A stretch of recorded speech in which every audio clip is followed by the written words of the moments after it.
நாம் கண்ட இந்த காட்சி ஏதோ விமான நிலையம் அல்ல. பிரதமர் மோடி வந்த ராணுவ விமானம் தேசிய நெடுஞ்சாலையில் தரையிறக்கப்பட்டுள்ளது. तालियों की गड़गड़ाहट से हम माननीय प्रधानमंत्री जी का फिर से स्वागत करते हैं.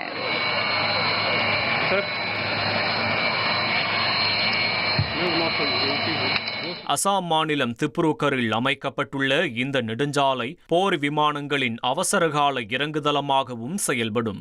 இதன் செயல்பாடுகளை பிரதமர் மோடி தொடங்கி வைத்தார். இந்த நிகழ்வில் இந்திய விமானப்படை தளபதி அமர்பிரீத் சிங், அசாம் மாநில முதல்வர் ஹிமந்த பிஸ்வ சர்மா உள்ளிட்டோர் பங்கேற்றனர். தொடர்ந்து ரஃபேல் உள்ளிட்ட 16 போர் விமானங்கள் சுமார் 40 நிமிடங்கள் பல்வேறு வான் சாகசத்தில் ஈடுபட்டன. விமானப்படையினர் நிகழ்த்தி காட்டிய இந்த சாகசம் பார்வையாளர்கள் வியப்பில் ஆழ்த்தியது. திருப்பத்தூர் திமுக வடக்கு மண்டல பாக முகவர்கள் பயிற்சி மாநாட்டில் கலந்து கொள்ள சென்னையிலிருந்து ரயில் மூலம் முதலமைச்சர் மு க ஸ்டாலின் ஜோலார்பேட்டை வந்தடைந்தார். ரயில் நிலையத்தில் முதலமைச்சர் மு க ஸ்டாலினுக்கு உற்சாக வரவேற்பு அளிக்கப்பட்டது. புதுச்சேரி மக்கள் என்டிஏ கூட்டணி மீது நம்பிக்கை வைத்துள்ளனர் என மத்திய உள்துறை அமைச்சர் அமித்ஷா கூறியுள்ளார். காரைக்கால் பாஜக கூட்டத்தில் பேசிய அவர் முதல்வர் ரங்கசாமி சிறப்பாக ஆட்சி செய்வதாகவும் பாராட்டினார். அதிகார பகிர்வு அவசியம் என காங்கிரஸ் எம்பி மாணிக்கம் தாக்கூர் பதிவிட்டுள்ளார். ஆட்சியில் பங்கு தங்கள் உரிமை என்றும் கூட்டணி ஆட்சியை அவர் மீண்டும் வலியுறுத்தியுள்ளார். ஜெயலலிதாவின் தொண்டர்கள் ஒன்றிணைய வேண்டுமென பேசியவர்கள் இப்போது வராவிட்டால் முகத்திரை கிழியும் என ஓபிஎஸ் குறித்த கேள்விக்கு டிடிவி தினகரன் காட்டமாக பதிலளித்துள்ளார். ஒன்றிணைய வராதவர்கள் யாராக இருந்தாலும் அவர்களை ஜெயலலிதாவின் தொண்டர்கள் அடையாளம் காண்பார்கள் என்றும் அவர் கூறியுள்ளார். நடிகையை குறிப்பிட்டு விஜயை நயினார் நாகேந்திரன் விமர்சித்த விவகாரம். நாட்டை ஆளும் கட்சியின் மாநில தலைவர் அவதூறாக பேசுவது அழகல்ல என திமுக எம்பி தமிழச்சி தங்கப்பாண்டியன் கண்டனம் தெரிவித்துள்ளார். நயினார் நாகேந்திரன் பேசிய விதம் ஏற்புடையது அல்ல என விசிக தலைவர் திருமாவளவன் கூறியுள்ளார். ஒரு தேசிய கட்சியின் தலைவர் இப்படி பேசியது ஏன் என புரியவில்லை என்றும் கூறியுள்ளார். யாராக இருந்தாலும் தனிப்பட்ட விமர்சனங்களை தவிர்க்க வேண்டும் என அமமுக பொதுச் செயலாளர் டிடிவி தினகரன் கூறியுள்ளார். தனிப்பட்ட விமர்சனங்களை தவிர்ப்பதுதான் ஆரோக்கியமான அரசியலாக இருக்கும் என்றும் அவர் தெரிவித்துள்ளார். சேலத்தில் விஜய் கூட்டத்தில் வடமாநில நபர் பலியான சம்பவம். இயற்கைக்கு மாறான மரணம் என வழக்கு பதிவு செய்து போலீசார் விசாரணை நடத்தி வருகின்றனர்.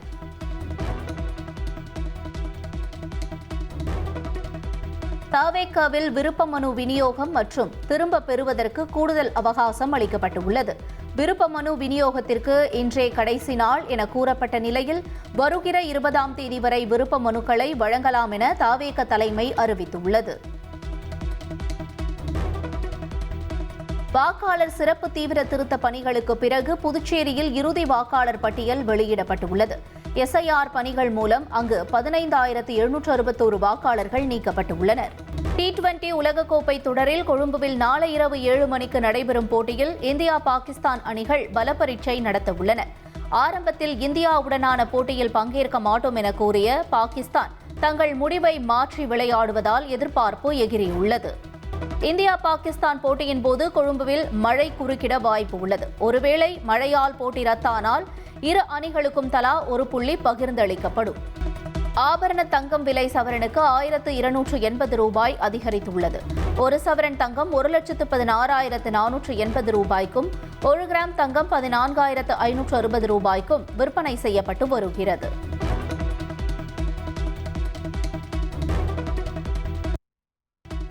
வெள்ளி விலை மாற்றமின்றி 1 கிலோ 2,80,000 ரூபாய்க்கு விற்பனை செய்யப்படுகிறது.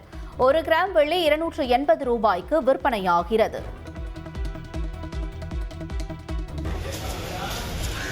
காதலர் தினத்தையொட்டி சென்னை கோயம்பேடு சந்தையில் கண்களை கவரும் ரோஜா மலர்களின் வரத்து அதிகரித்துள்ளது. கிருஷ்ணகிரி மாவட்டம் ஓசூர் பகுதியிலிருந்து பூங்கொத்து உள்ளிட்ட பரிசு பொருட்கள் செய்ய மலர்கள் அதிக அளவில் வரவழைக்கப்பட்டுள்ளன.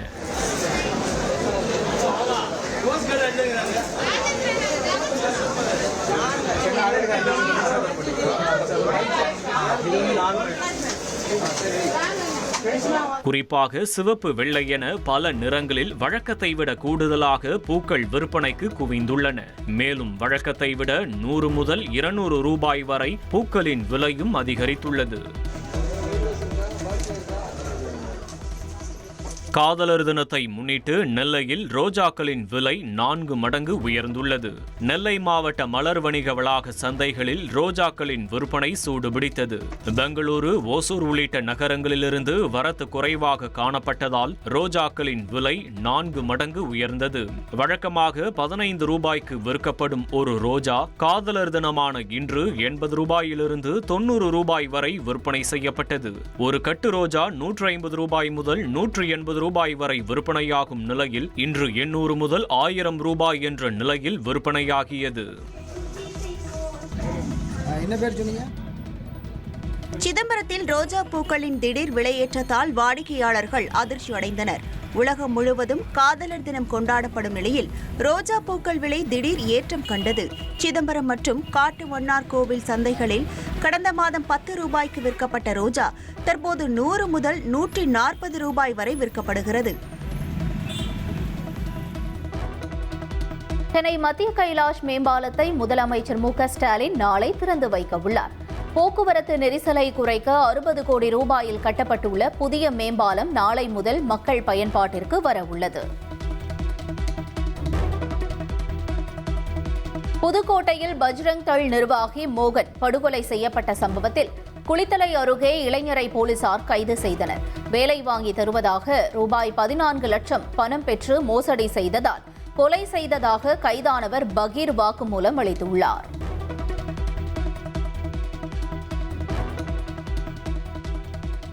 சென்னையில் கலைஞர் நூற்றாண்டு பூங்காவில் டவர் கட்டுமான பணியின் போது தற்காலிக லிப்டின் இரும்பு ரோப் அறுந்து விழுந்து விபத்து ஏற்பட்டுள்ளது. இதில் 15 அடி உயரத்திலிருந்து கீழே விழுந்த 5 பேர் எலும்பு முறிவு ஏற்பட்டு தனியார் மருத்துவமனையில் அனுமதிக்கப்பட்டுள்ளனர். தேனாம்பேட்டை கத்தீட்ரல் சாலை பகுதியில் அமைந்துள்ள பூங்காவில் இந்த துயரம் நிகழ்ந்துள்ளது. இந்த சம்பவம் தொடர்பாக ராயப்பேட்டை போலீசார் விசாரணை நடத்தி வருகின்றனர். நெல்லையில் அரசு வேலை வாங்கி தருவதாக 8 லட்சம் ரூபாய் மோசடி செய்த 2 பெண்களை போலீசார் கைது செய்தனர். பாளையங்கோட்டையைச் சேர்ந்த இளைஞரிடம் அரசு வேலை வாங்கி தருவதாக கூறி 8 லட்சம் ரூபாய் மோசடி செய்ததாக சரோஜினி, ராஜலட்சுமி என்ற 2 பெண்களை மாவட்ட குற்றப்பிரிவு போலீசார் கைது செய்தனர். வேறு நபர்களிடம் அவர்கள் கைவரிசை காட்டினார்களா என்று விசாரணை நடந்து வருகிறது. கும்முடிப்பூண்டி சிப்காட் தொழிற்பயிற்சி மையத்தில் அடிப்படை வசதிகள், வருகை பதிவேடு, குளறுபடி மற்றும் லேப்டாப் உள்ளிட்ட இலவசங்களை வழங்கியதில் முறைகேடு நடந்துள்ளதாக மாணவர்கள் குற்றம் சாட்டியுள்ளனர். பயிற்சிக்கு வராதவர்களுக்கு இலவச லேப்டாப் வழங்கப்படுவதாகவும், அதே சமயம் பயிற்சி பெறும் மாணவர்களின் கையெழுத்தை போலியாக போட்டு லேப்டாப்புகளை வெளிச்சந்தையில் விற்றதாகவும் கூறப்படுகிறது. இதுகுறித்து மாணவி ஒருவர் முதலமைச்சர் தனிப்பிரிவில் புகார் அளித்ததை தொடர்ந்து அதிகாரிகள் விசாரணை நடத்தி வருகின்றனர். சென்னையில் தொடர் செல்போன் பறிப்பில் ஈடுபட்டு வந்த 3 இளைஞர்கள் கைது செய்யப்பட்டனர். மாதவரம் சுற்றுவட்டார பகுதியில் தொடர் செல்போன் பறிப்பு சம்பவங்கள் அதிகரித்ததை தொடர்ந்து சிசிடிவி காட்சிகளின் அடிப்படையில் போலீசார் விசாரணை நடத்தினர். அதில் தமிழ்ச்செல்வன், முகமது ஷரீப், வினோத் ஆகிய 3 தொடர் செல்போன் பறிப்பில் ஈடுபட்டது தெரியவந்தது. அவர்கள் கைது செய்யப்பட்டு பைக் மற்றும் 5 செல்போன்கள் பறிமுதல் செய்யப்பட்டன.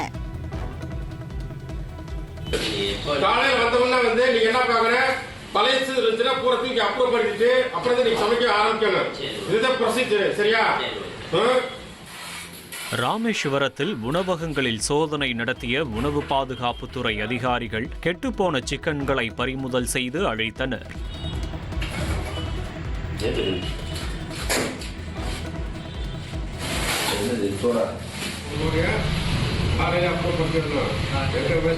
ராமேஸ்வரம் தீவு பகுதி முழுவதும் சுமார் 1000க்கும் மேற்பட்ட உணவகங்கள் செயல்பட்டு வருகின்றன. தினம்தோறும் தமிழகத்தின் பல்வேறு மாவட்டங்களிலிருந்தும் வெளி மாநிலங்களிலிருந்தும் ஏராளமான சுற்றுலா பயணிகள், பக்தர்கள் வருகை தருகின்றனர்.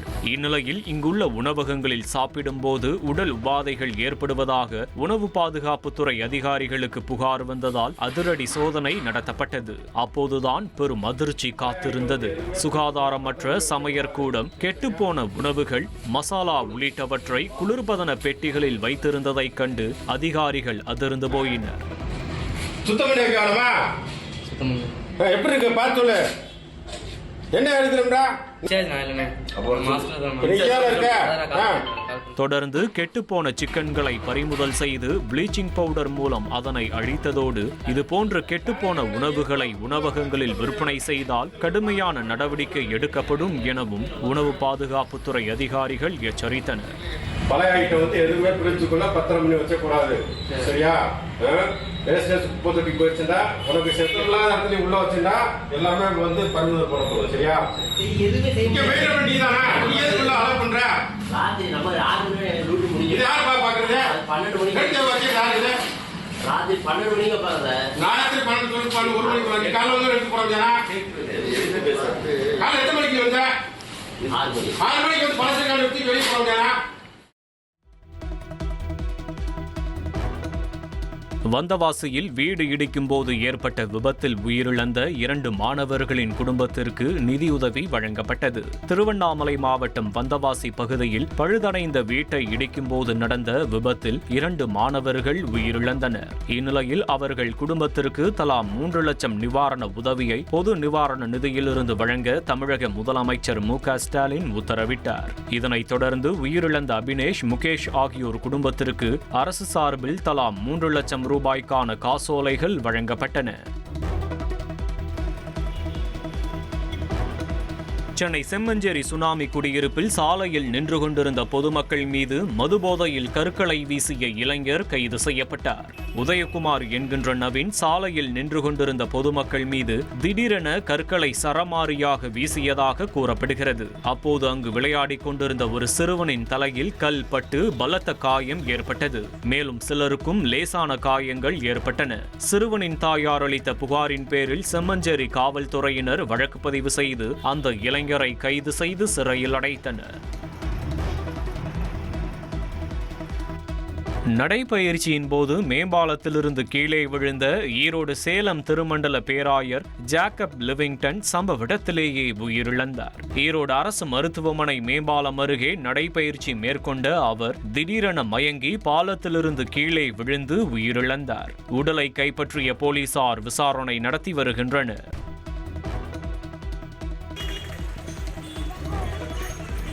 திருச்செந்தூர் கோவில் யானை தெய்வானை நீச்சல் தொட்டியில் குளித்து மகிழ்ந்ததை பலரும் பார்த்து ரசித்தனர். தைப்பூசம் விழா காரணமாக 2 வாரங்களாக நீராட முடியாத திருச்செந்தூர் முருகன் கோவிலின் தெய்வானை யானை சரவண பொய்கை நீச்சல் தொட்டியில் குதூகலமாக குளித்து மகிழ்ந்தது.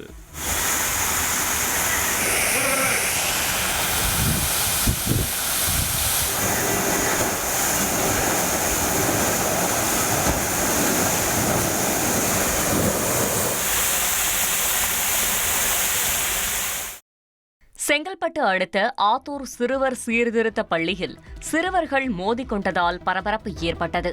இங்குள்ள சிறுவர்களின் அறையில் இருந்து அதிகாரிகள் கஞ்சா கைப்பற்றியதாகவும் அதனை திரும்ப கேட்டு சிறுவர்கள் 2 அதிகாரிகளை கண்டித்து ஆர்ப்பாட்டம் நடத்த திட்டமிட்டிருந்ததாக கூறப்படுகிறது. மேலும் ஆர்ப்பாட்டத்திற்கு ஒத்துழைக்க மறுத்த தஞ்சாவூரைச் சேர்ந்த சிறுவனை இருவரும் தாக்கியதில் அவருக்கு தலையில் பலத்த காயம் ஏற்பட்டுள்ளது. போலீசார் சிறுவனை மீட்டு சம்பவம் குறித்து விசாரணை நடத்தி வருகின்றனர். புல்வாமா பயங்கரவாத தாக்குதலின் 7ஆம் ஆண்டு நினைவு தினம் இன்று அனுசரிக்கப்படுவதால் ஜம்மு காஷ்மீரில் பாதுகாப்பு பலப்படுத்தப்பட்டுள்ளது.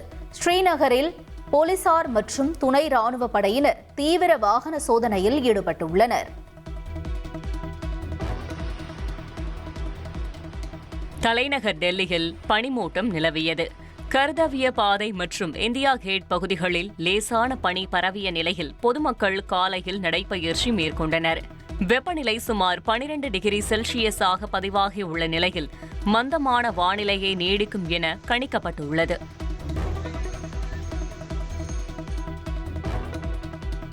கேரளாவில் மூளைச்சாவடைந்த 10 மாத குழந்தையின் உடல் உறுப்புகள் தானமாக வழங்கப்பட்டதால் 5 குழந்தைகள் மறுவாழ்வு பெற உள்ளனர். பத்தனம்திட்டாவைச் சேர்ந்த தம்பதியின் 10 மாத குழந்தை சாலை விபத்தில் காயமடைந்து சிகிச்சை பெற்றபோது மூளைச்சாவடைந்த நிலையில் பெற்றோர் சம்மதத்துடன் சிறுநீரகம், கல்லீரல், இதயம், கண்கள் உள்ளிட்ட உறுப்புகள் பல்வேறு மருத்துவமனைகளில் சிகிச்சை பெற்று வந்த 5 குழந்தைகளுக்கு தானமாக வழங்கப்பட்டன. கேரளாவில் இவ்வயதில் நடந்த முதல் உடல் உறுப்பு தானமாக இது பதிவாகியுள்ளது.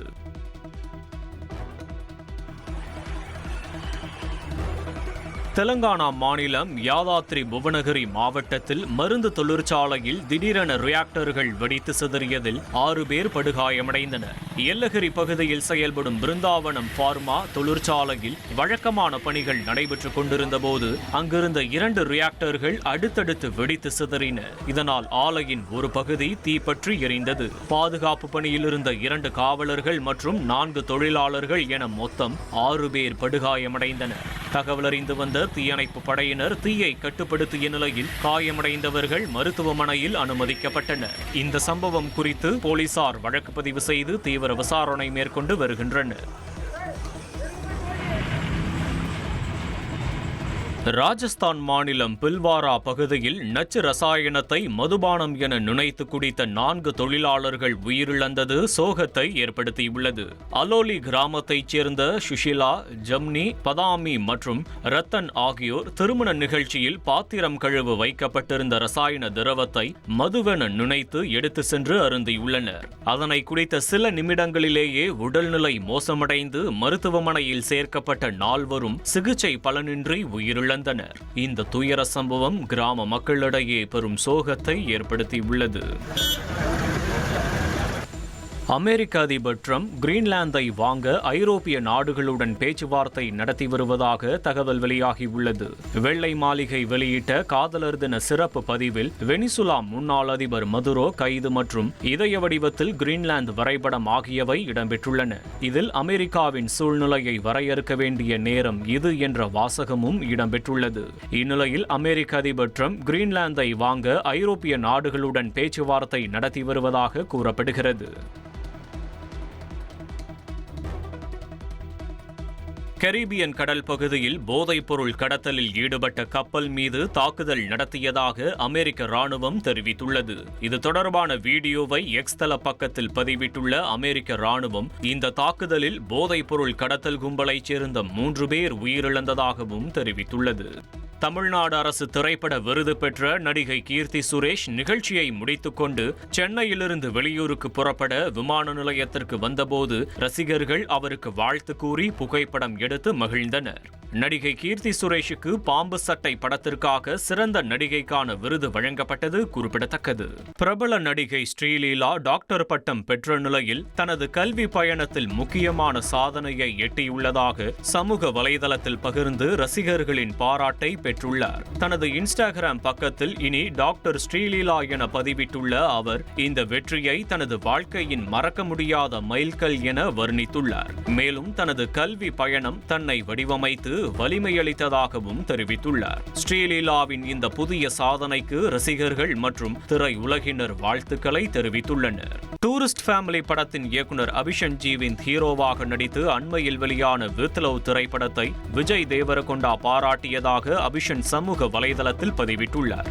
அந்த பதிவில் விஜய் தேவரகொண்டாவின் பாராட்டாலும் அன்பான வார்த்தைகளாலும் மகிழ்ச்சியாக உணர்வதாக அபிஷன் பதிவிட்டுள்ளார்.